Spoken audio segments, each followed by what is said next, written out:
guys, how's it going? So, okay, um, there's I've had three vans. I had a 2003 Chevy Astro van, and I towed a 24-foot camper with it. Um, it was camper was a little bit too big for it, but anyway, I had added helper spring to lift it up and keep it sturdy, and that's what the box says that they're supposed to do, and they did it quite well.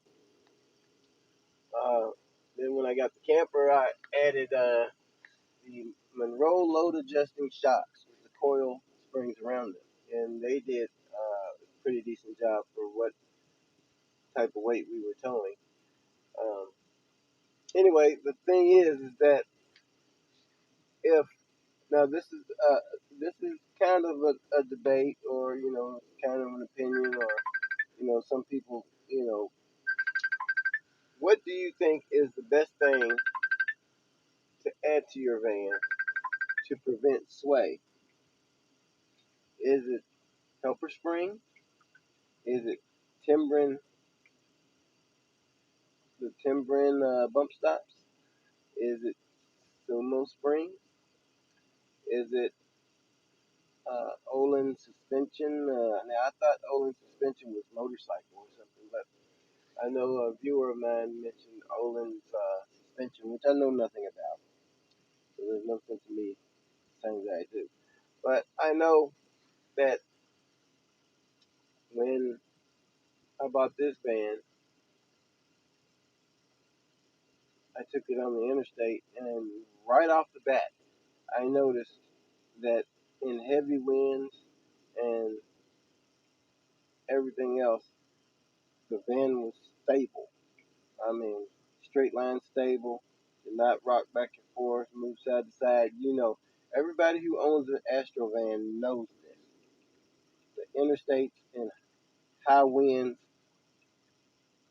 towing, and all this stuff are terrible.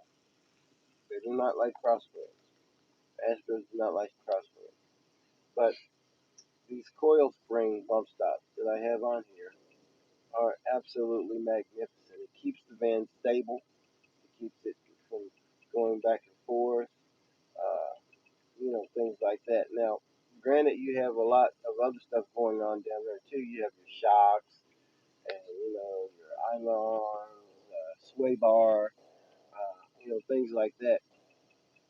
But for the most part, I'm talking about add-ons like helper springs, coil springs, off-road bump stops, things like that. What are your experiences with these, and what would you add to your vehicle to keep it from swaying, and keep and also be able to tow a lot of weight, but also have some movement back there to where you can be able to take it anywhere you need to take it. Now, some people say you can't have all three, but I believe that you can, and I believe that this band proves it. You can have all three. Um, I can take this van just about anywhere, and be okay. Um, my last two vans, I put great shocks on them. The sway bar was okay. Even had helper springs on it, and it would sway a little bit. The last one would sway a little bit. The first one was, I don't know, I don't know what it was, but with these coil springs in the back, keeping it stable, like those like the timbering and the sumo springs do, to where it doesn't hardly have any give back there to move. It just keeps it right on track down that highway, and that's what I was getting at when I said that.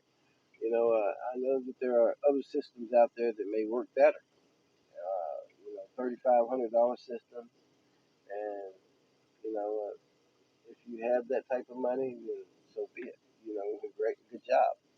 But this was a mechanic that put these on that it serves his purpose. He told he would carry a lot of weight in the back with all his tools, and the van was sagging like that, and like this. When you get a lot of ass weight in the end, your vehicle starts to do like a fishtail and things like that, especially when you're driving at speed. And that's the design that he was going for this van, was to eliminate that. So that's what I was getting at with my other video when I was talking about the coil springs, eliminating the sway on the interstate. Um,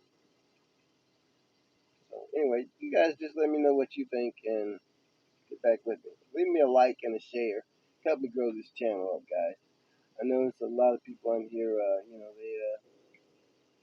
They'll view the video. They'll even leave a comment, but they won't leave a like, which is fine. If you don't like it, then dislike it. It is what it is. I think they get ready to take the likes off of YouTube. So They've been talking about it. So God bless you guys. Have a great day.